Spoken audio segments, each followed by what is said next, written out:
बिस्मिल्लाहिर्रहमानिर्रहीम। तो last classes में हम अकाउंटिंग इक्वेशन की लेफ्ट हैंड साइड जो कि अकाउंटिंग इक्वेशन की लेफ्ट हैंड साइड जो कि एसेट साइड है उसको हम कवर कर चुके थे। आज हम अकाउंटिंग इक्वेशन की राइट हैंड साइड जो कि इक्विटी और लायबिलिटी साइड है उसको कवर करने जा रहे हैं इन डिटेल डेफिनेशन के साथ। अच्छा, इस दरमियान में एक बड़ा अच्छा सवाल आया था कल शाम को मेरे पास, तो मैं चाहता हूँ कि पहले उसको डिस्कस कर लें। राहील ने मुझसे सवाल किया कि एम्प्लॉइज, अच्छा सवाल है, आमतौर पे सवाल मैं क्लास में करता हूँ स्टूडेंट्स, लेकिन मैं वो करना भूल गया आपसे, तो राहील ने कर लिया। अच्छा, वो याद भी आ गया मुझे। तो राहील ने सवाल किया कि सर क्या एम्प्लॉइज एसेट्स नहीं होते बिजनेस के? सब जरा सोचिएगा इस बात के ऊपर। तो पहले इस सवाल के जवाब दूं और रिकॉर्ड भी, इस सवाल के जवाब को मैं रिकॉर्ड भी करूंगा, ठीक है ना? तो बताइए कि क्या एम्प्लॉइज, आप जवाब दीजिएगा प्लीज सब लोग, क्या एम्प्लॉइज आपके ख्याल में किसी भी ऑर्गेनाइजेशन के, किसी भी इदारे के, किसी भी बिजनेस के जो एम्प्लॉइज हैं, क्या वो एम्प्लॉइज उस बिजनेस के एसेट्स नहीं है? वो लोग नहीं कहते आर एम्प्लॉइज आर एसेट्स? जवाब दे, क्या एम्प्लॉइज एसेट्स नहीं है?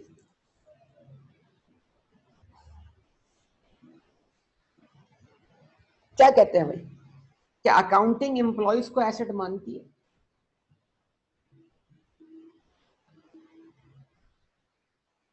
क्या अकाउंटिंग एम्प्लॉइज को एसेट मानती है? जवाब है इसका नो। नो, अकाउंटिंग एम्प्लॉइज को एसेट नहीं मानती। अब तसल्ली से सुनिएगा बात, क्यों नहीं मानती समझा रहा हूं। आपको किसी भी चीज को एसेट मानने के लिए एसेट की डेफिनेशन पे पूरा उतरना पड़ेगा। आपको किसी भी चीज को एसेट मानने के लिए एसेट की डेफिनेशन पे पूरा उतरना पड़ेगा, ठीक है? जरा सुनिएगा बात को, देखें। अब एक स्टेटमेंट दे रहा हूं, metaphorically, metaphorically they are assets. कौन? Employees. Metaphorically, employees are assets, but in accounting, they are not assets. What is this metaphorically? समझते हैं metaphorically? Metaphorically, employees are assets, but in accounting, they are not assets. इस्तेआरा, बेहतरीन बात।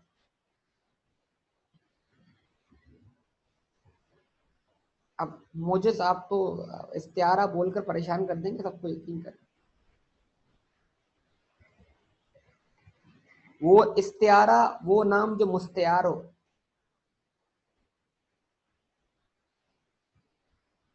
इस्तेआरा वो नाम जो मुस्तेआर हो। ये बात किसी को समझ नहीं आ रही हो हमारी वाली उर्दू में। Metaphor means borrowed name. Borrowed मतलब उधार लिया हुआ नाम।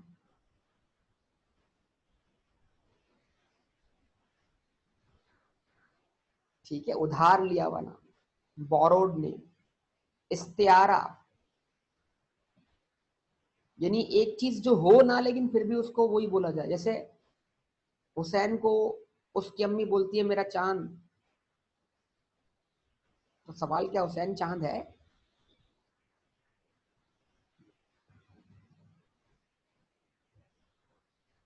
जवाब दीजिए, हुसैन चांद है?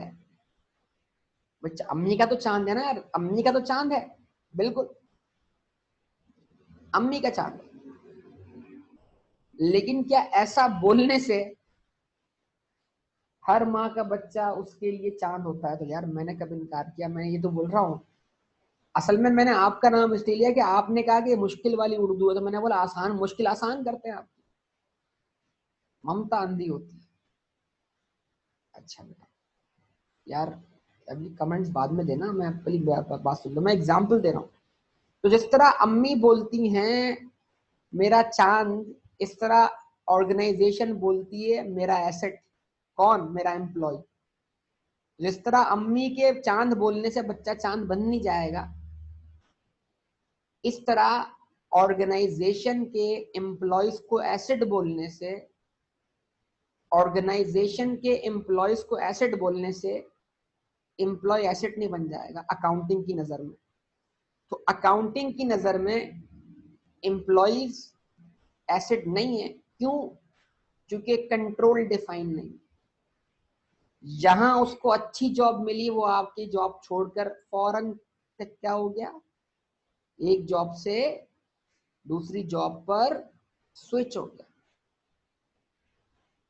ऐसे ही तो कंट्रोल तो वो होता है जिसको आप अपने क्या कहते हैं, पावर, जिसके ऊपर आपके पास इख्तियार हो, इख्तियार मिल जाना। तो एसेट के ऊपर तो आपके पास इख्तियार होना चाहिए। एम्प्लॉय के पास तो इख्तियार ही नहीं है, एम्प्लॉय के ऊपर तो आपका इख्तियार ही नहीं। ऐसा ही तो बेटा हम एम्प्लॉयज को अकाउंटिंग की नजर में,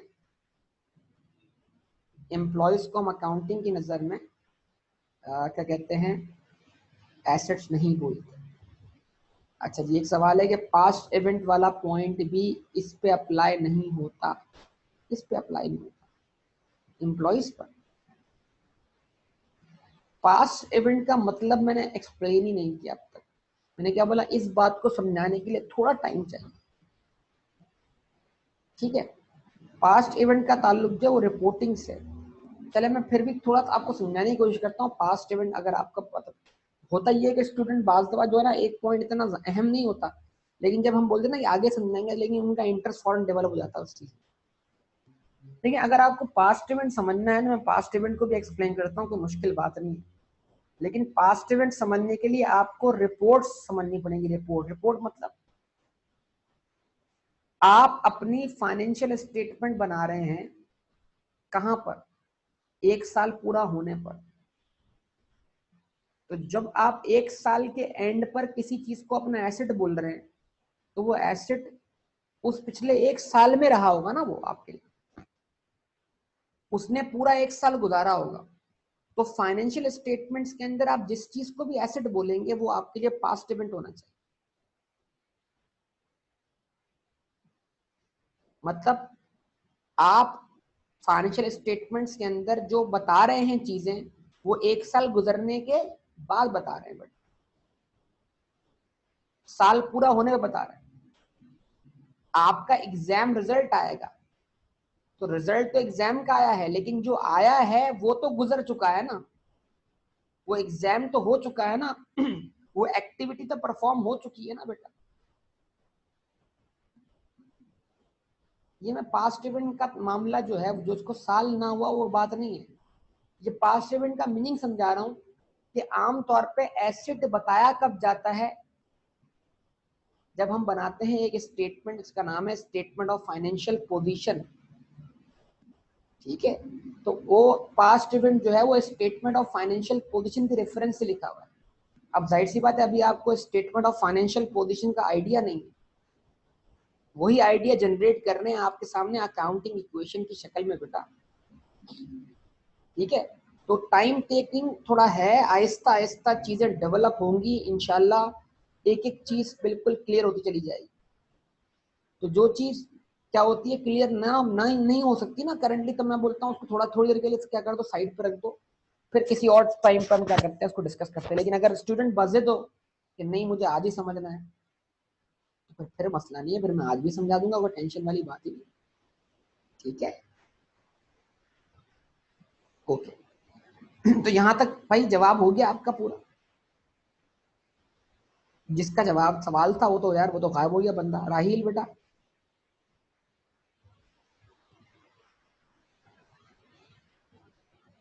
क्लियर है बेटा? ओके जनाब, स्टार्ट करते हैं बेटा नाउ। तो assets are equal to equities plus, asset are equal to equity plus liabilities. तो आज हमारी गुफ्तगू शुरू होगी किस चीज के ऊपर बेटा? लायबिलिटीज के ऊपर।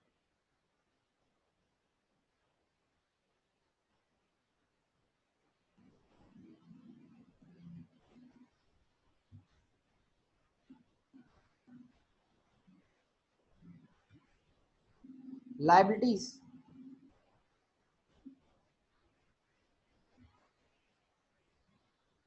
हाँ भाई, what is liabilities? Loan example हो गई बेटा। लाइबिलिटी क्या होती है? लाइबिलिटी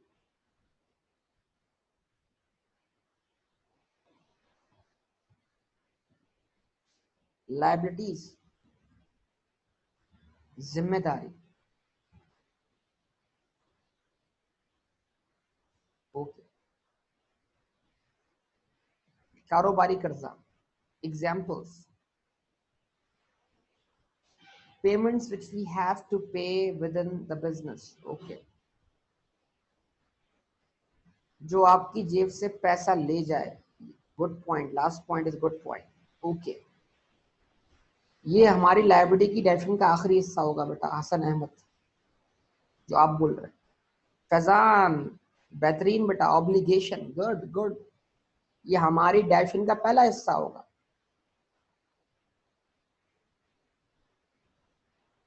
ओके, देखिए अब जरा समझिएगा। अब लाइबिलिटीज को मैं डिफाइन करने जा रहा हूं।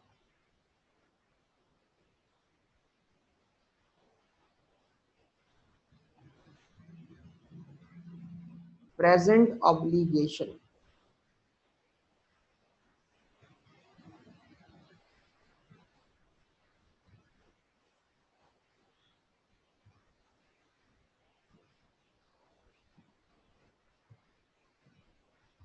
as a result of past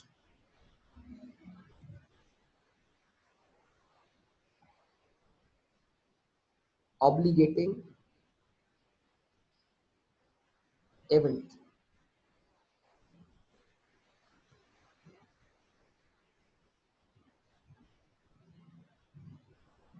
The settlement of which results and outflow of economic resources. ठीक है बेटा। लाइबिलिटीज क्या है? तवज्जो से, लाइबिलिटीज क्या है? सबसे पहले लफ्ज लाइबिलिटीज सर क्या है सर? प्रेजेंट ऑब्लिगेशन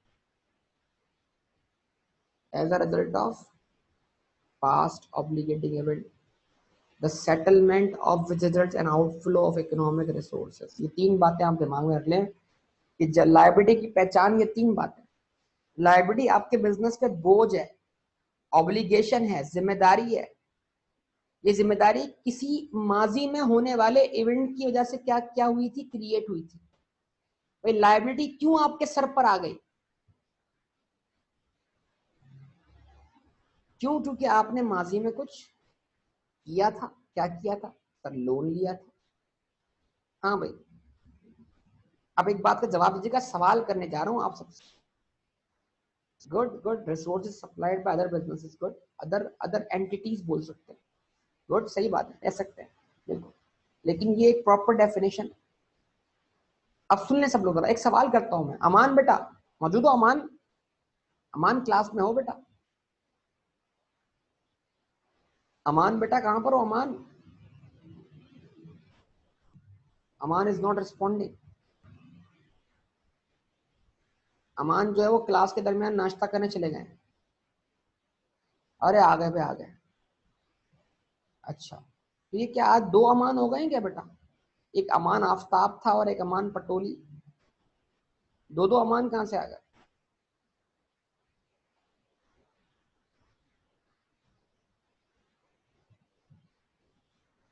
चले बेटा, ओके। नाउ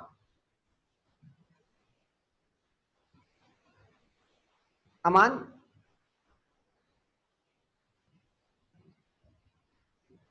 हुसैन को 1 लाख रुपए कर्जा दो।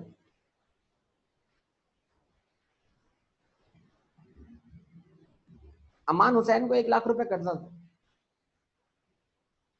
तो अगर अमान ने हुसैन को 1 लाख रुपए कर्जा दिया, अमान ने हुसैन को 1 लाख, बस सुनिएगा सब लोग एग्जाम्पल। अमान ने हुसैन को 1 लाख रुपए कर्जा दिया, ठीक है जी। हुसैन ने वो 1 लाख रुपया खर्च कर दिया। हुसैन ने वो 1 लाख रुपया खर्च कर दिया। जब अमान अपने पैसे वापस लेने गया तो हुसैन ने बोला कौन सा कर्जा, कैसा कर्जा? भाई तुमने मुझे जो कर्जे में पैसे दिए थे मैंने वो खर्च कर दिया, कर्जा खत्म हो गया, मामला दी एंड हो गया। क्या ख्याल है? क्या ख्याल है बताइए,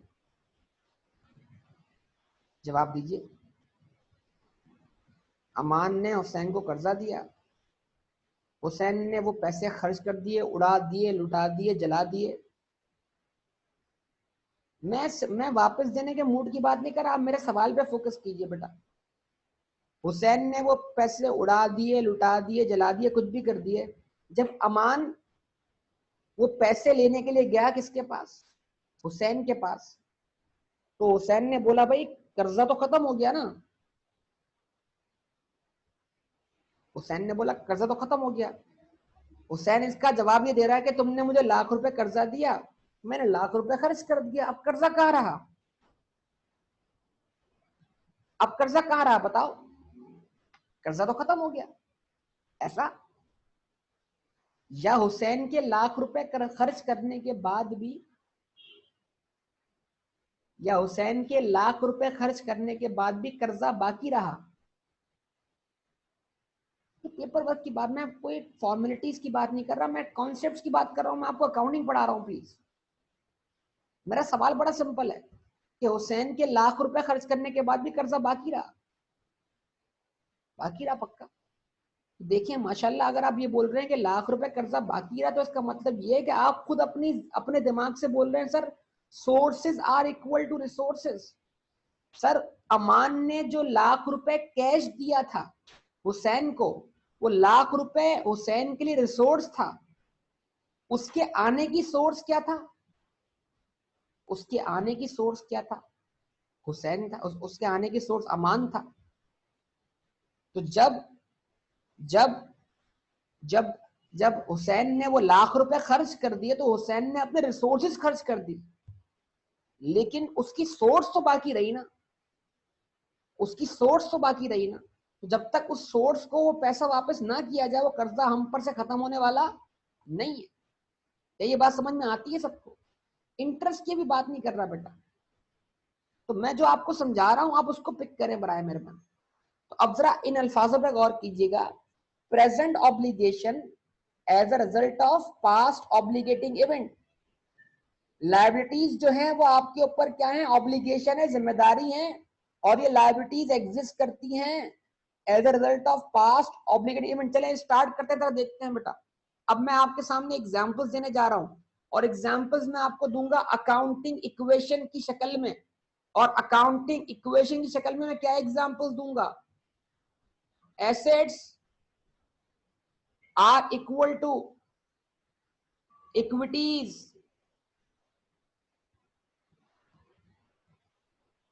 प्लस लाइबिलिटीज। हम इस अकाउंटिंग इक्वेशन के जरिए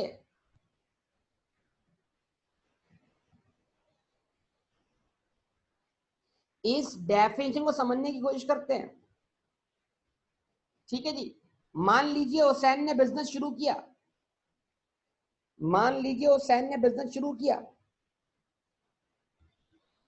मान लीजिए हुसैन ने गोला गंडा बेचना शुरू कर दिया। गोला गंडा बेचने का बिजनेस शुरू कर दिया। गोला गंडे का स्टॉल लगा लिया। यार क्या बुराई है इसमें? गर्मियों का मौसम आने वाला है, वैसे वैसे घर से बाहर निकलने का दिल कर रहा है। ठीक है जी। गोले गंडे का बिजनेस शुरू कर लिया। ठीक है। तो हुसैन ने सपोज, अच्छा हुसैन ने अपने बिजनेस में पैसा इन्वेस्ट किया। ठीक है जी। तो अब सुनिएगा, देखिए अगर आप बात पिक कर रहे हैं तो जब हुसैन ने अपने बिजनेस में 2 लाख रुपए इन्वेस्ट किए। हुसैन ने बिजनेस में 2 लाख रुपए इन्वेस्ट किए तो बिजनेस में कैश जनरेट हुआ, और वो कैश बिजनेस का क्या है? एसेट है। कल तक ये 2 लाख रुपए हुसैन के अपने थे, अब ये हुसैन के बिजनेस के हो गए। इस कैश को हमने बिजनेस का रिसोर्स माना। माना? जवाब दे, जवाब दे बेटा। ये 2 लाख रुपए लाने वाला कौन था? ये 2 लाख रुपए लाने वाला कौन था? बिजनेस का ऑनर था। तो इसको हमने कहा जनाब इस 2 लाख रुपए आने का जो एविडेंस है कि ये 2 लाख रुपए किसने जनरेट किए, वो कैपिटल के नाम से रिकॉर्ड किया जाएगा। ये भाई इसके आने की सोर्स कैपिटल है, इसके आने का सोर्स जो है वो ऑनर खुद है। अब हुसैन कहता है कि मुझे इस बिजनेस को चलाने के लिए कुछ और पैसों की जरूरत है। ठीक है जी। अच्छा बताइए, गोले गंडे वाले का प्रॉपर्टी प्लांट इक्विपमेंट क्या होगा? गोले गंडे वाले का प्रॉपर्टी प्लांट इक्विपमेंट क्या होगा? बोलिए। आइस? नो बेटा, आइस तो क्या हो जाएगी, कंज्यूम हो जाएगी। आइस तो बेचेगा ना गोले गंडे के साथ, वो तो इन्वेंट्री में फॉल कर जाएगी। हाँ, जो उसका स्टॉल है, जो उसका स्टॉल है वो उसकी प्रॉपर्टी है। जो उसके पास मशीन लगी होगी आइस क्रश करने के लिए, वो उसका क्या होगा, प्रॉपर्टी प्लांट इक्विपमेंट होगा। ऐसा ही है। ठीक है, चले चले मैं अभी उस तरफ नहीं जाता। ठीक है जी, मैं अभी आता हूं जनाब के क्या कहते हैं, हुसैन के मुताबिक ये 2 लाख रुपए जो है वो उसको कम पड़ रहा है, उसको लाख रुपए की और जरूरत है। ठीक है, अब वो लाख रुपए वो कहां से लेता है? तो अब अगर हुसैन को लाख रुपए और कैश मिल जाते हैं, यानी हुसैन के बिजनेस को, तो हुसैन के बिजनेस में लाख रुपए जनरेट हुए। सवाल कहां से जनरेट हुए? सवाल कहां से जनरेट हुआ? हमने कहा जनाब सर उसने लोन लिया। क्या लिया? लोन लिया। तो इस लाख रुपए के आने की सोर्स क्या है सर? इस लाख रुपए आने की सोर्स जो है वो क्या है? वो लाख रुपए का लोन है। ऐसे ही। तो अगर आज हम इसका टोटल कर दें, इस इक्वेशन को टोटल करके देखें, तो आज दो ट्रांजैक्शंस परफॉर्म करने के बाद, आज दो ट्रांजैक्शन परफॉर्म करने के बाद हमारे बिजनेस की फाइनेंशियल पोजीशन क्या है? इसके बिजनेस की फाइनेंशियल पोजीशन क्या है? हुसैन के बिजनेस की, हुसैन के पास सर 3 लाख रुपए कैश मौजूद है, जिसमें से 2 लाख कैश हुसैन का खुद का जनरेट किया हुआ है, और सर लाख रुपए हुसैन ने किसी से उधार ली। ऐसा ही? ऐसा ही बता, जवाब दें। मैं सबसे बात कर रहा हूं, जवाब मिलना चाहिए। ओके, अब यहां पर जरा ठहर के सुनिएगा बात को, कि मैं आपके सामने रखने जा रहा हूं लायबिलिटी की डेफिनेशन। सबसे पहली लाइन, प्रेजेंट ऑब्लिगेशन। दो ट्रांजैक्शन परफॉर्म करने के बाद, दो ट्रांजैक्शन परफॉर्म करने के बाद भी हम पर लाख रुपए की ऑब्लिगेशन मौजूद है। अगर ये लाख रुपए यहां से खर्च हो जाएं, तब भी ये ऑब्लिगेशन यहां मौजूद रहेगी। अगर इस 3 लाख रुपए से वो क्या करे, स्टॉल परचेज कर ले, वो मशीन परचेज कर ले, तो वो कैश से कन्वर्ट हो जाएगा प्रॉपर्टी प्लांट इक्विपमेंट में, लेकिन फिर भी लाख रुपए हम पर क्या रहेंगे, ऑब्लिगेशन रहेंगे। यस और नो? तो इसका मतलब क्या है, प्रेजेंट ऑब्लिगेशन। प्रेजेंट ऑब्लिगेशन यानी कि आज की डेट पर हम पर इतनी ऑब्लिगेशन मौजूद है। अगला जुमला सुनिएगा, as a result of past obligating event. ये लाख रुपए की ऑब्लिगेशन कैसे क्रिएट हुई? माजी में कुछ हुआ था। माजी में क्या हुआ था सर? माजी में ये हुआ था ना सर, लाख रुपए कैश जनरेट हुआ था, लाख रुपए कर्जा लिया था, तो लाख रुपए कैश जनरेट होने की वजह से हम पर उसको वापस करने की ऑब्लिगेशन क्या हुई, क्रिएट हुई। तो वो वजह जिस वजह से ये प्रेजेंट ऑब्लिगेशन आज मौजूद है, वो वजह किसी माजी में होने वाले इवेंट की वजह से है कि माजी में लोन लिया था, इसलिए ऑब्लिगेशन क्रिएट हुई। तो ये ऑब्लिगेशन कब तक बाकी रहेगी? ये ऑब्लिगेशन उस वक्त तक प्रेजेंट रहेगी जब तक कि इसको सेटल ना किया जाए। The settlement of which results an outflow of economic resources. ये लायबिलिटी खत्म कैसे होगी? ये ऑब्लिगेशन खत्म कैसे होगी? तो जब भी लायबिलिटी खत्म होगी, जब भी ऑब्लिगेशन खत्म होगी, तो हमेशा इकोनॉमिक रिसोर्सेज में क्या आएगी? कमी आएगी। सोचिए जरा इस बात, दिमाग चलाइए अपना थोड़ा सा इस बात के ऊपर।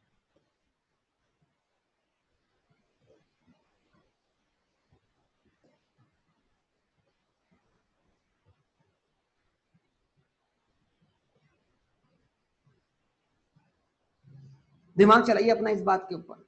अब दे रहा हूं मिसाल के तौर पर, फर्ज कर लेते हैं अगर हुसैन जो है वो ₹1,00,000 में से 50,000 लोन क्या कर देता है, वापस कर देता है किसको? अमान को। तो क्या हुआ? यहां बैलेंस में, यहां कैश में 50,000 रुपए कमी आई। तो सवाल क्या हुआ? 50,000 कहां खर्च हुआ?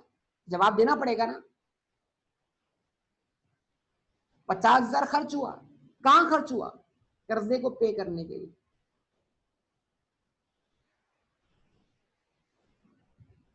कुछ समझे बात या नहीं? तो सर जब लोन लिया था तो बिजनेस में रिसोर्सेज जनरेट हुए थे, और जब कर्जा वापस दे रहे हैं तो बिजनेस के रिसोर्सेज में क्या आ रही है बेटा? कमी आ रही है। रिसोर्सेज मतलब एसेट्स। तो जब भी लायबिलिटी सेटल होगी, जब भी लायबिलिटी सेटल होगी, इकोनॉमिक रिसोर्सेज में क्या आएगी बेटा? कमी आएगी। The settlement of results and outflow of economic resources.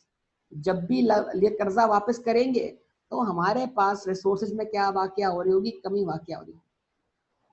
ये मैंने आपके सामने अभी डेफिनेशन रखी है, और इस एग्जाम्पल के थ्रू ये डेफिनेशन के अल्फाज समझाने की आपको कोशिश की गई है। बताइए बेटा, क्या आपको डेफिनेशन के अल्फाज क्लियर होते हैं? बताइए और फरमाइए, बोलिए बेटा सब लोग। सब स्टूडेंट से पूछ रहा हूं मैं। ओके, तो फिर अब उसके बाद हम आगे अगले हिस्से की तरफ चलते हैं।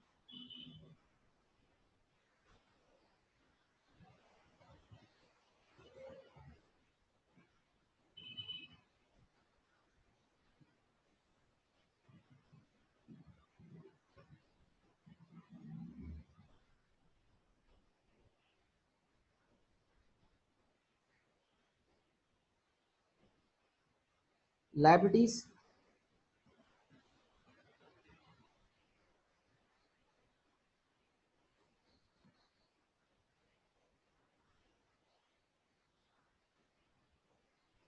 करंट,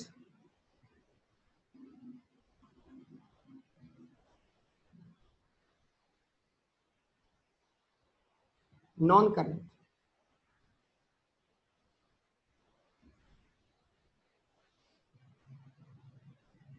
जी बिल्कुल, जो हम कर्जा लेंगे उसको बिजनेस में लगाएंगे।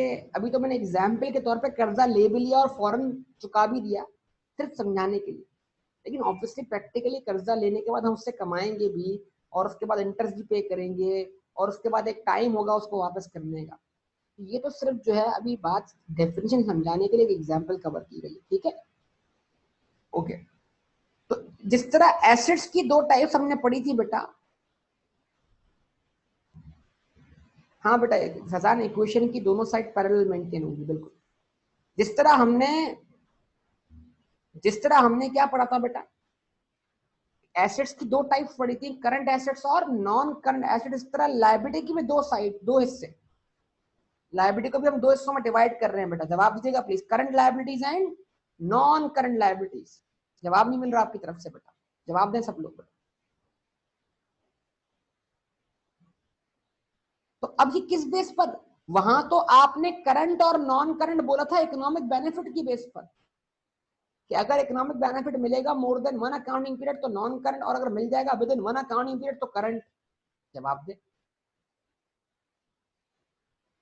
तो यहां पर लायबिलिटी को हम करंट या नॉन करंट किस बुनियाद पे बोले, सोचिए,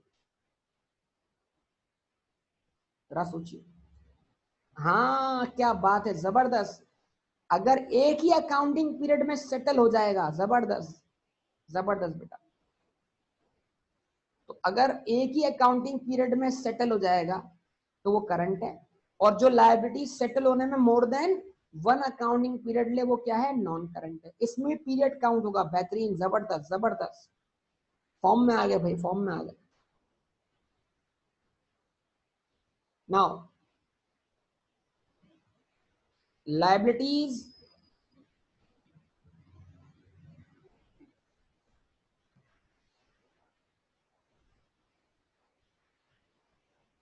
which are required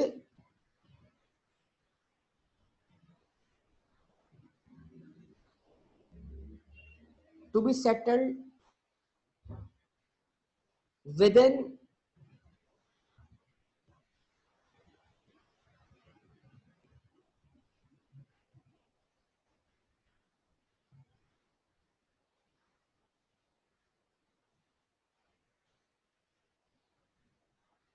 one accounting period. Liabilities which are required to be settled within one accounting period, within 12 months. ठीक है जी।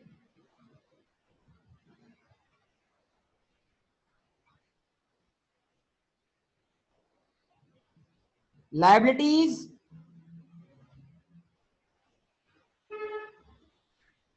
which are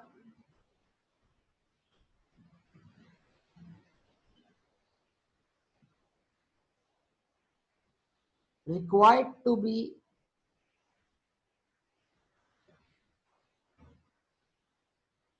settled for more than one accounting period.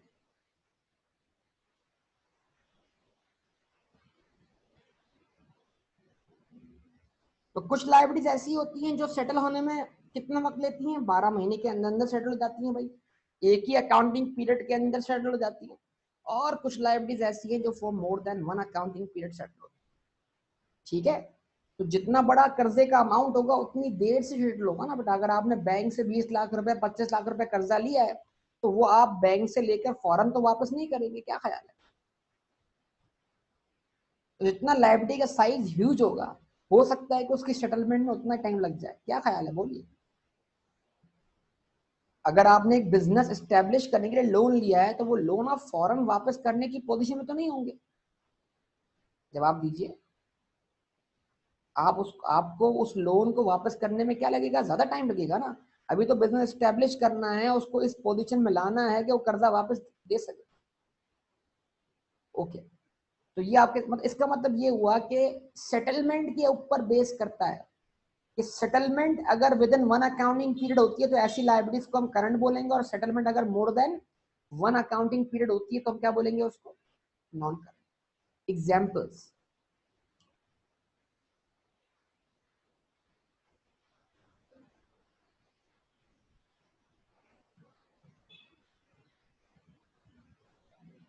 Number one,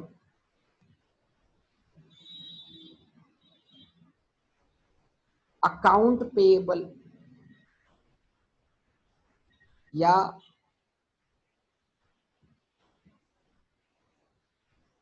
creditors.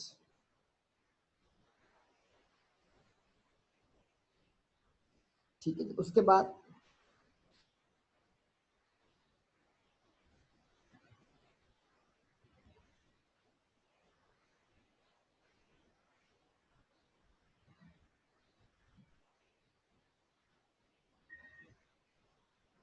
accrued expenses,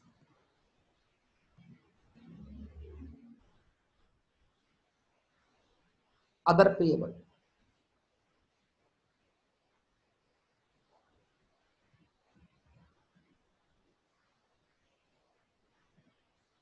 unearned income,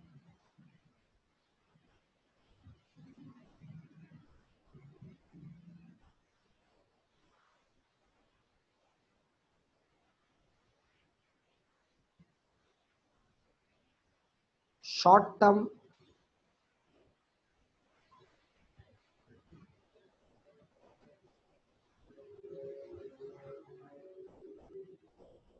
short term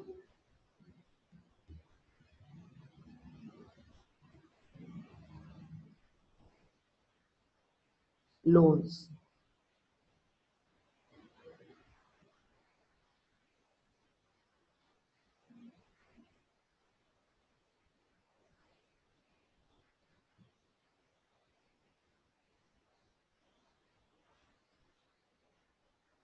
bank overdraft,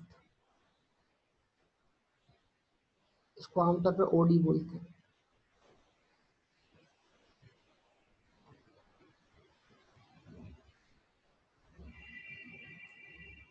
ठीक है जी, okay. अच्छा, अब सवाल है sir rent liability होगा या नहीं। देखिए, रेंट अगर आप पे कर रहे हैं तो रेंट आपके बिजनेस का एक्सपेंस है। अब तक मैंने एक्सपेंस को डील नहीं किया आपके साथ, लेकिन अगर वो रेंट आपके बिजनेस पे ड्यू हो चुका है तो पे करना आपके ऊपर क्या लायबिलिटी। अगर रेंट वाजिबुल अदा है तो वो रेंट आप पर ड्यू हो चुका है तो वो कर्जा बन जाएगा आपके ऊपर कि भाई लैंडलॉर्ड को आपने रेंट पे करना है, वो लायबिलिटी बन जाएगा। लेकिन रेंट बजाते खुद लायबिलिटी नहीं है, रेंट एक्सपेंस है, उस रेंट को पे करने की लायबिलिटी मौजूद हो सकती है। तो रेंट को हम लायबिलिटी नहीं बोलेंगे, रेंट पेबल को हम लायबिलिटी बोलेंगे।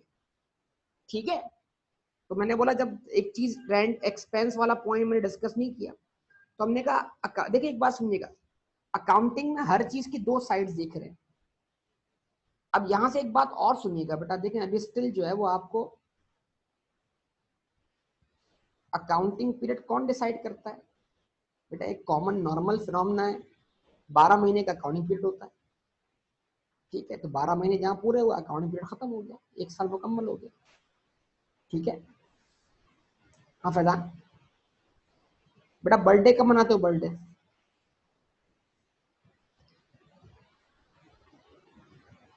बर्थडे कब मनाते हो फैजान।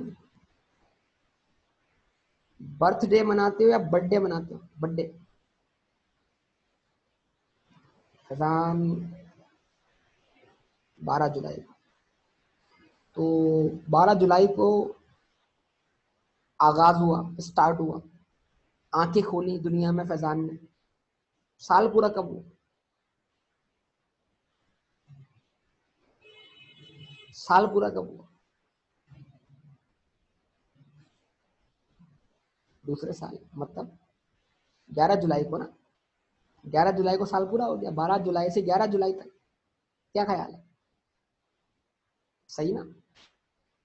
इस तरह कोई भी बिजनेस का कोई स्टार्टिंग पॉइंट होगा जिस पॉइंट से वो अपने 12 मंथ्स कंप्लीट करेगा, उसका साल पूरा हो जाएगा। तो नॉर्मली बिजनेस का साल पूरा होता है और साल पूरे होने को हम क्या बोलते हैं, अकाउंटिंग पीरियड बोलते हैं। तो हम सब बात को आसान करने के लिए हम बोलते हैं कि भाई January 1 स्टार्ट टाइम है और December 31 एंड टाइम है, तो 12 महीने पूरे हो गए। लेकिन जरूरी नहीं कि कोई बिजनेस जो है वो कोई बिजनेस जुलाई से शुरू हुआ, जुलाई से जून तक का पीरियड हो गया। कोई बिजनेस अप्रैल में शुरू हुआ तो अप्रैल से मार्च तक का पीरियड हो गया, कोई इशू नहीं। ठीक है, क्लियर बात। तो नॉर्मली परफॉर्मेंसेस को इवेलुएट करने के लिए अकाउंटिंग पीरियड होता है और वो अकाउंटिंग पीरियड 12 महीने का ही। क्या 12 महीने से ज्यादा हो सकता है, कम हो सकता है, हाँ हो सकता है। नॉर्मली 12 महीने, एब नॉर्मली 12 महीने से ज्यादा भी हो सकता है और कम भी हो सकता है। ठीक है जी। अच्छा वापस आते हैं मेरे टॉपिक की तरफ। यहां पे रुक के मैंने कहा एक बात सुनिएगा गौर से, फिर सुनिएगा गौर से। बहुत सारे बच्चे कुछ चीजों को मिसिंग मतलब यानी मिस कर रहे हैं। क्या मिस कर रहे हैं, शुरू वाली बातें मिस कर रहे हैं। जब वो क्वेश्चन पूछते हैं तो उससे महसूस होता है कि वो कुछ बातें भूल रहे हैं। मैंने लफ्ज अकाउंटिंग पे बात की इतनी, उसके लिए मैंने कहा नैब की एग्जांपल लो, नेशनल अकाउंटेबिलिटी ब्यूरो। आप सबने कहा नैब क्या करता है, हिसाब करता है। ठीक है, एविडेंसेस मांगता है किसके, ट्रांजैक्शन के। तो मैं ये तो बोलना चाह रहा हूं अकाउंटिंग में एक ट्रांजैक्शन है, अकाउंटिंग में एक ट्रांजैक्शन है। आवाज नहीं आ रही बेटा। अकाउंटिंग में एक ट्रांजैक्शन है, दूसरा उसका एविडेंस। अकाउंटिंग में एक ट्रांजैक्शन है, दूसरा उसका एविडेंस है। एक ही चीज की दो साइड्स हैं, एक ही चीज के दो पहलू हैं। मतलब देखिएगा, अभी भी वक्त है, समझ लीजिएगा। बिजनेस में 2 लाख का कैश जनरेट हुआ, कहां से आया कैश, सर ऑनर लेकर आया, ये 2 लाख रुपए लाने वाला बिजनेस का ऑनर है, तो 2 लाख की ट्रांजैक्शन हुई है, बिजनेस में 2 लाख का कैश जनरेट हुआ है, कैसे हुआ, इसकी सोर्स क्या थी, जवाब क्या मिला? तो one is transaction, the other one is evidence of transaction. कोई मुश्किल बात? एक ट्रांजैक्शन है, दूसरा उसका क्या है, एविडेंस, उसका सबूत है। It is called dual concept, concept duality. Accounting में हर ट्रांजैक्शन के 2 पहलू हैं। There are 2 aspects of transaction. Cash generate हुआ, कहां से आया भाई, जवाब दो यार। बिजनेस का मालिक लेकर आया, हाँ भाई, लाख रुपए कैश जनरेट हुआ, कहां से आया सर, उधार लिया। तो लाख रुपए कैश जनरेट होना क्या थी, ट्रांजैक्शन थी। दूसरा क्या था, एविडेंस ऑफ ट्रांजैक्शन। तो आप अकाउंटिंग समझे बनाए मेहरबानी, अकाउंटिंग है ही इसी चीज का नाम कि एक ट्रांजैक्शन होगी, दूसरा उसका क्या होगा, एविडेंस होगा। ठीक है, समझते हैं इस बात को या नहीं? अब मैं अगले पेज पे दोबारा वापस आ रहा हूं एग्जाम्पल समझाने के लिए, जरा अच्छी तरह समझिएगा बात। हमने कहा ये तो मैंने 5 एग्जाम्पल्स लिखी हैं, इन 5 एग्जाम्पल्स को मैं क्या बोलूंगा बेटा, करंट लायबिलिटीज, करंट लायबिलिटीज। अच्छा जी, ये पांचों की पांचों करंट क्यों है? पहली बात, ये पांचों लायबिलिटी क्यों है, अलग बात है। और ये पांचों की पांचों करंट क्यों है, ये अलग बात है। तो करंट इसलिए है कि ये सारी लायबिलिटी सेटल होंगी विद इन 1 अकाउंटिंग पीरियड। ठीक है, अब सिर्फ साबित ये करना है कि जो पांचों नाम है ये लायबिलिटीज हैं कि नहीं। अच्छा, अब आप मुझे सवाल का जवाब दीजिएगा। मैंने इन्वेंट्री परचेज की, मैंने इन्वेंट्री परचेज की, तो इन्वेंट्री मेरे बिजनेस में जनरेट हुई, तो इन्वेंट्री आई, बदले में कुछ गया ना, क्या गया, इन्वेंट्री आई तो बदले में कुछ गया ना, क्या गया, कैश गया। बेहतरीन बात, बेहतरीन बात, बेहतरीन बात, जबरदस्त। लेकिन अगर मैंने इन्वेंट्री उधार पे खरीदी हो, अगर मैंने इन्वेंट्री उधार पे खरीदी हो,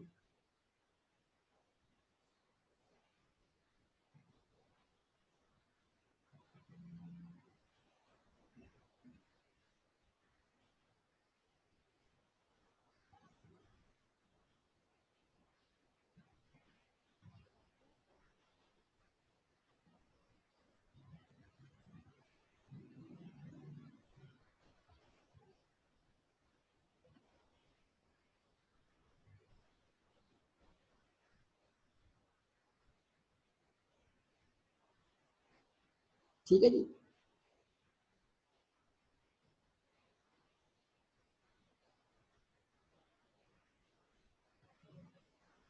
इन्वेंट्री क्या है, एसेट है, यस और नो, इन्वेंट्री का एसेट है। तो मेरे बिजनेस ने इन्वेंट्री परचेज की 1.5 लाख रुपए की, तो मेरे बिजनेस में 1.5 लाख रुपए का एसेट जनरेट हो गया। सवाल कहां से आ गया ये एसेट यार? अगर इसके बदले कोई कैश गया तो ठीक है, कैश गया, एसेट आ गया। एक एसेट गया, दूसरा एसेट आ गया, एक एसेट कम हो गया, दूसरा एसेट में इजाफा हो गया, इक्वेशन बैलेंस रही।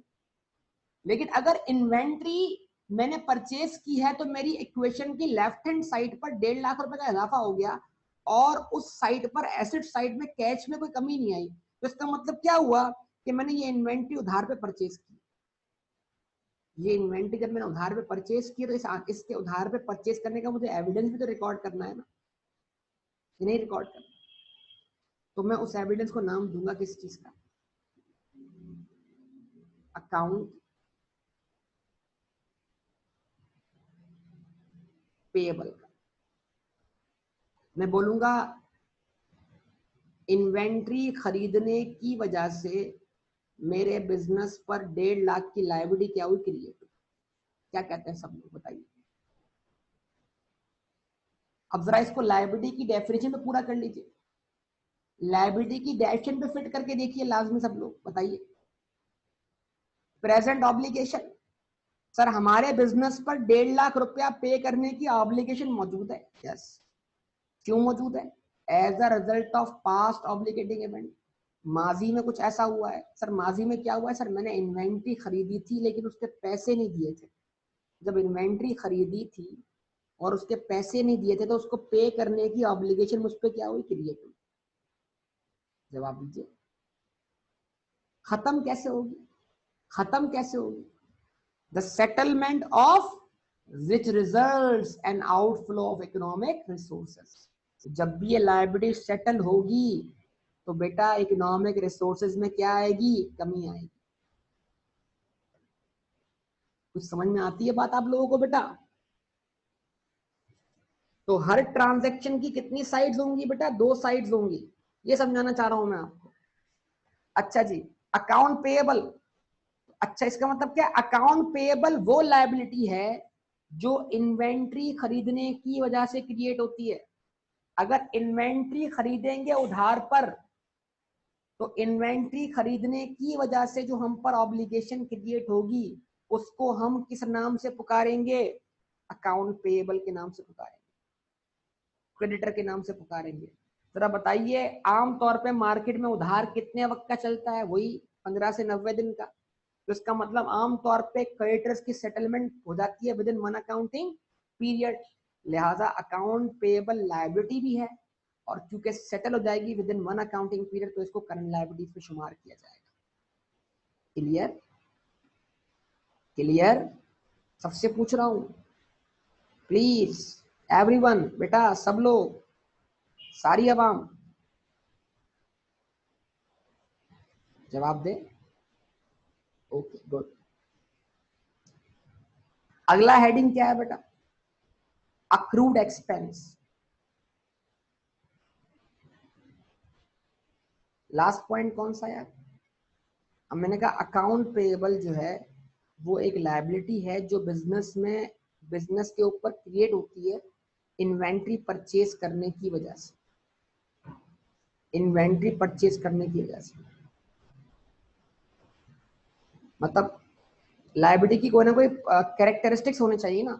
तो अकाउंट पेएबल तमाम लायबिलिटीज को बोलेंगे नहीं, अकाउंट पेएबल एक खास लायबिलिटी को बोलेंगे जो हम पर क्रिएट हो रही है इन्वेंट्री परचेज करने की वजह से, ट्रेड करने। देखिए अब बड़ा आसान कर दूंगा, अगर मैं कुछ बेच रहा हूं उधार तो मुझे पैसा वसूल करना है, उसको बोल रहा हूं मैं अकाउंट रिसीवेबल। और अगर मैं कुछ खरीद रहा हूं उधार तो जो मुझे पैसा पे करना है, ऑब्लिगेशन है मुझ पर, उसको मैं बोल रहा हूं अकाउंट पे।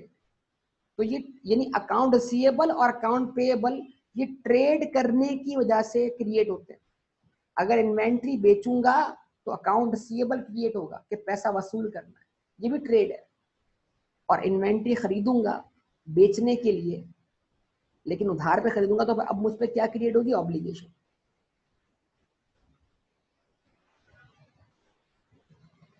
सर इन्वेंट्री ऑनर अपने पैसों से खरीद सकता है क्या? हाँ खरीद सकता है, लेकिन आप इस तरह समझें कि अगर वो पैसा बिजनेस में रखा हुआ है तो फिर वो ऑनर का पैसा नहीं है, ऑनर के जो बिजनेस का पैसा। ऑनर का पैसा पर्सनल है, वो घर पे रखा हुआ है, ठीक है। पर्सनल पैसा वो है जिससे पर्सनल ट्रांजैक्शन परफॉर्म होती है। इस पे बात करेंगे इंशाल्लाह कभी।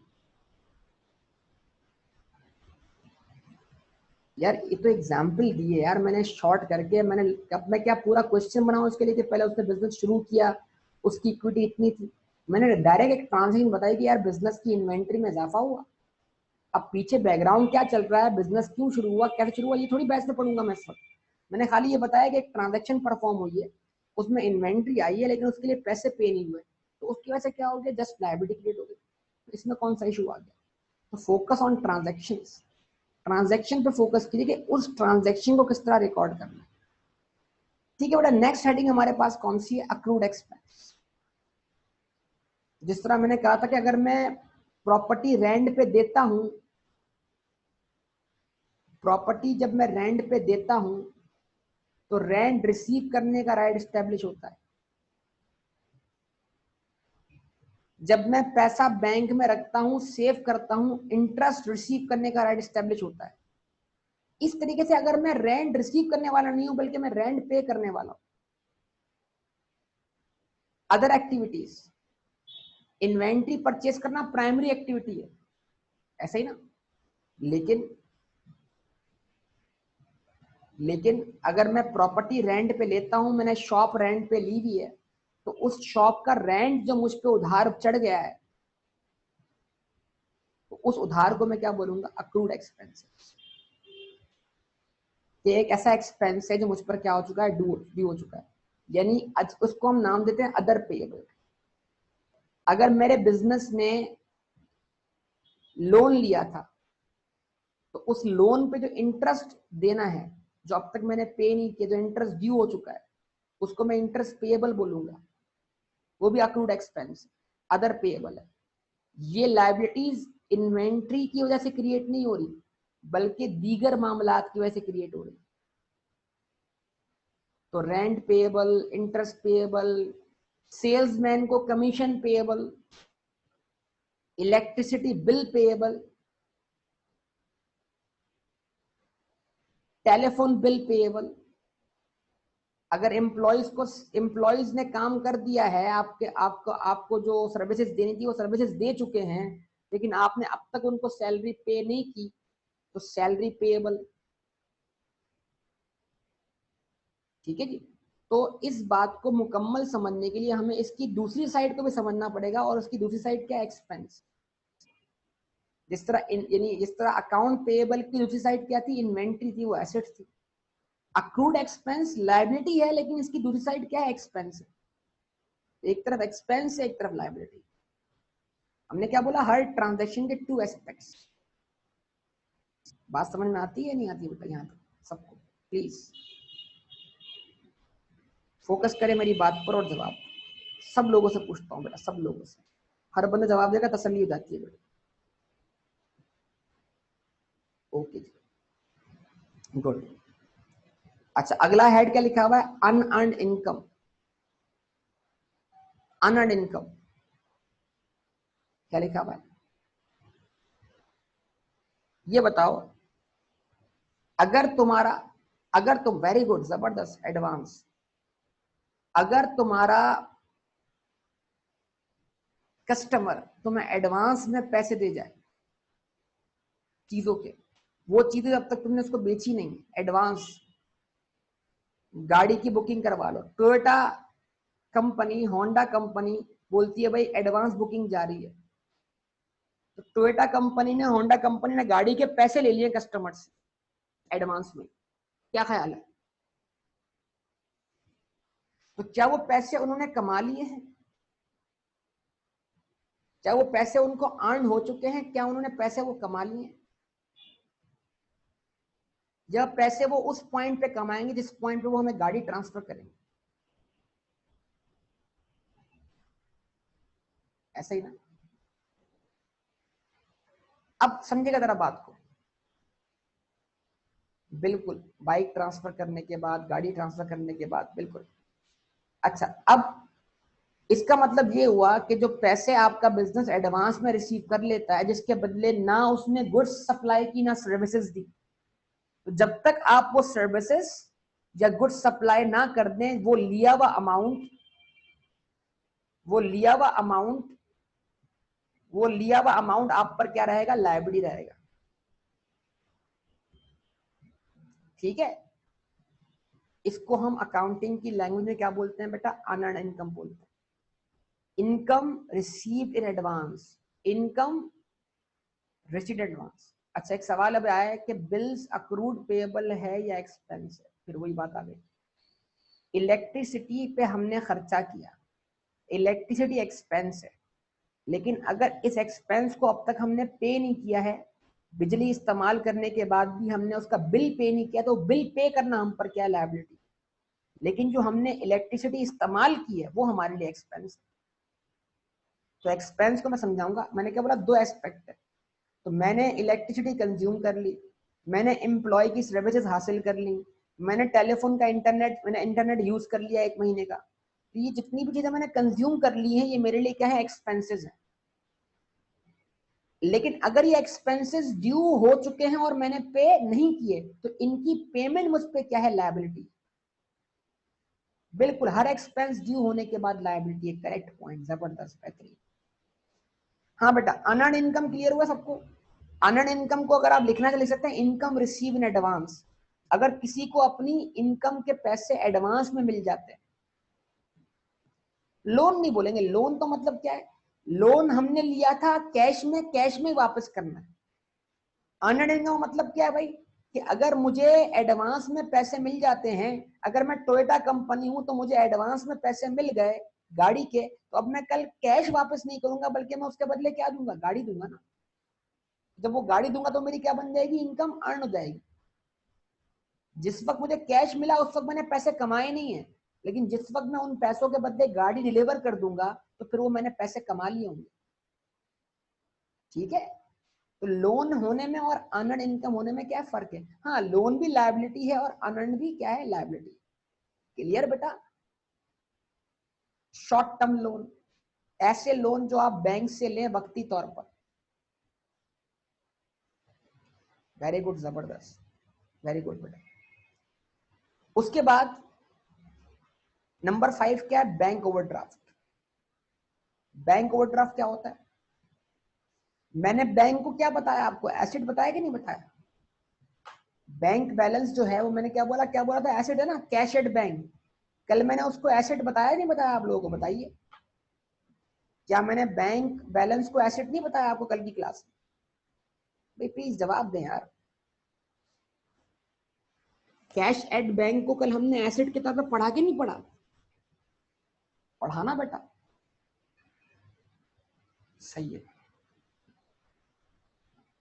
आप समझेगा, जरा एक बात समझेगा, बिजनेस के बैंक अकाउंट में 10, सुने सुने बात को सुने, बिजनेस के बैंक अकाउंट में 10,000 रुपए रखे हुए हैं। बिजनेस के बैंक अकाउंट में 10,000 रुपए रखे हुए हैं, ठीक। वो बिजनेस एक चेक लिखता है 15,000 रुपए का, तो क्या होगा, अकाउंट में पड़े हैं 10,000 रुपए और बिजनेस चेक लिखता है 15,000 रुपए का,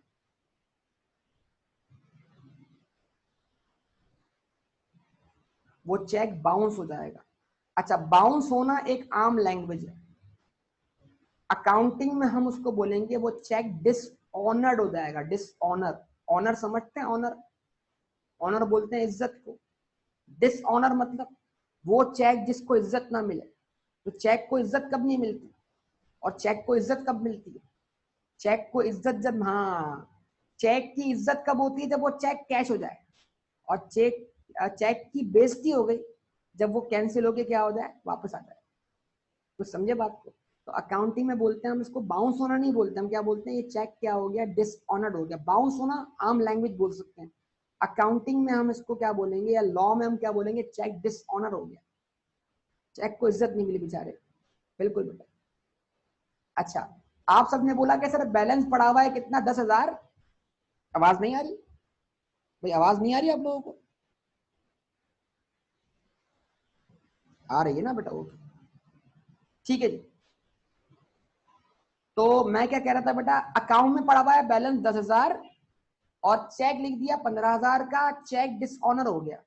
लेकिन एक ख्याल रखेगा, बैंक एक सर्विस देता है, उसका नाम है ओवरड्राफ्ट सर्विस।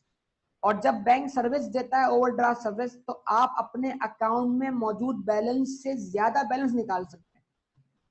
तो फर्ज कीजिए आपके अकाउंट में बैलेंस मौजूद है 10,000 का और आपने निकाला वहां से बैलेंस कितना, 15,000 का। बैंक ने आपके अकाउंट में 10,000 का कैश होने के बावजूद भी आपका 15,000 वाला चेक ऑनर कर दिया। तो अब बताइए सिचुएशन क्या बनी। जबरदस्त। तो वो बैंक बैलेंस एसेट से खत्म होके क्या बन गया, लायबिलिटी बन गया, 5,000 लोन बन गए। जबरदस्त। तो उस लायबिलिटी को हम क्या बोलते हैं, बैंक ओवरड्राफ्ट। जब बैंक का बैलेंस पॉजिटिव के बजाय क्या हो जाए, नेगेटिव हो जाए। बैंक बैलेंस था 10,000, उसमें से अमाउंट माइनस हुआ कितना, 15,000। तो अब 5,000 क्या हो गए, हम पर लायबिलिटी बन गए। अब जब अगर हम बैंक में 10,000 रुपए डिपॉजिट करेंगे तो पहले क्या होगा, 5,000 पुराने वाले कटेंगे, हमारा बैलेंस जीरो होगा, उसके बाद 5,000 ऐड होंगे और फिर हमारा बैंक बैलेंस दोबारा क्या हो जाएगा, पॉजिटिव हो जाएगा। तो आसान लफ्जों में, अगर बैंक बैलेंस पॉजिटिव हो तो पैसा हमारा बैंक में रखा हुआ है, हम निकाल सकते हैं। और बैंक बैलेंस अगर नेगेटिव हो तो जो भी डिपॉजिट करेंगे पहले वो नेगेटिविटी खत्म करेगा। जिस तरह आप अगर क्या करते हैं मोबाइल फोन में लोड करते हैं, लोड बैलेंस बैलेंस लोड करते हैं कि नहीं करते, और जब बैलेंस खत्म हो जाए तो आप लोन ले लेते हैं। तो जब आप दोबारा लोड करते हैं तो पहले क्या होता है, पहले लोन का हिसाब किताब कटता है, फिर जो बचता है वो बैलेंस में आ जाता है। क्या ख्याल है, सही है ना बेटा? तो इस तरह बैंक ओवरड्राफ्ट भी बैंक की तरफ से सर्विस है। ये सर्विस जब हम लेंगे तो हम फिर बैंक में से अपने अकाउंट में मौजूद बैलेंस से ज्यादा बैलेंस विड्रॉ कर सकते हैं। तो अगर हमने अपने अकाउंट में मौजूद बैलेंस से ज्यादा बैलेंस विड्रॉ किया है तो फिर हमारा बैंक बैलेंस जो है वो एसेट के बजाय क्या बन जाएगा, लायबिलिटी बन जाएगा। इसका मतलब क्या हुआ, बैंक बैलेंस एसेट भी हो सकता है और बैंक बैलेंस बेटा लायबिलिटी भी हो सकता है। नॉर्मली बैंक बैलेंस एसेट होता है, लेकिन अगर आप उसमें मौजूद बैलेंस से ज्यादा बैलेंस विड्रॉ करते हैं तो वो बैलेंस क्या होता है, लायबिलिटी बन जाता है। क्लियर है सबको बात बेटा? क्लियर है, गुड। अच्छा, और यहाँ पर नॉन करंट लायबिलिटीज के अंदर एग्जांपल्स जो हैं वो आप सिर्फ एक एग्जांपल लिख लें। ये एग्जांपल्स तो और भी हैं लेकिन कुछ एग्जांपल्स अभी आपके स्कोप में नहीं।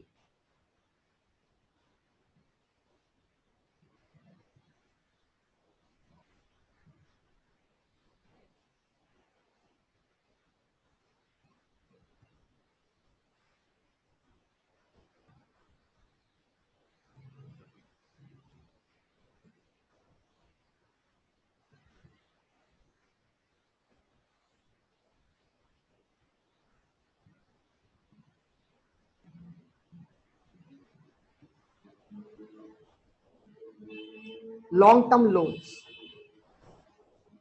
ठीक है जी, लॉन्ग टर्म लोन्स वो लोन्स जो लिए गए हैं बड़े अरसे के लिए, लंबे अरसे के लिए, लॉन्ग प्रोजेक्ट्स को फाइनेंस करने के लिए, फैक्ट्री लगाने के लिए, फैक्ट्री बनाने के लिए, ठीक है, जिनको वापस करने में आप कितना वक्त लेंगे। तो लोन दो किस्म के होते हैं, एक शॉर्ट टर्म लोन है। अगर लोन शॉर्ट टर्म है तो उसको करंट लायबिलिटी मानेंगे, और अगर लॉन्ग टर्म लोन है तो क्या मानेंगे उसको, लॉन्ग टर्म लोन है तो क्या मानेंगे उसको, नॉन करंट लायबिलिटी। ठीक है जी, तो इतना डिस्कशन आपके लिए लायबिलिटी साइड पे इनफ है फिलहाल, बिगिनिंग लेवल के ऊपर, वो भी बहुत तफसील से मैंने डिस्कस किया। ठीक है बेटा, कोई सवाल हो, कोई इसमें परेशानी हो, कोई बात हो तो बताइए।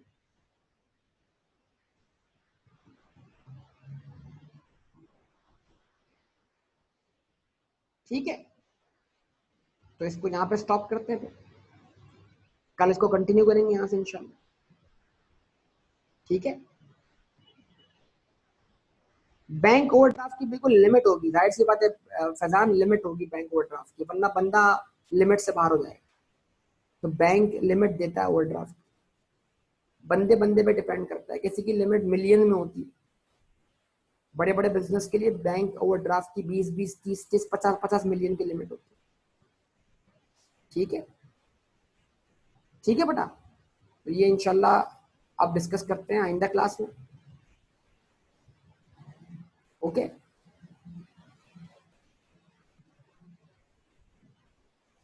ठीक है, उसको मैं क्लोज करने जा रहा हूँ। ओके बेटा, अल्लाह हाफिज।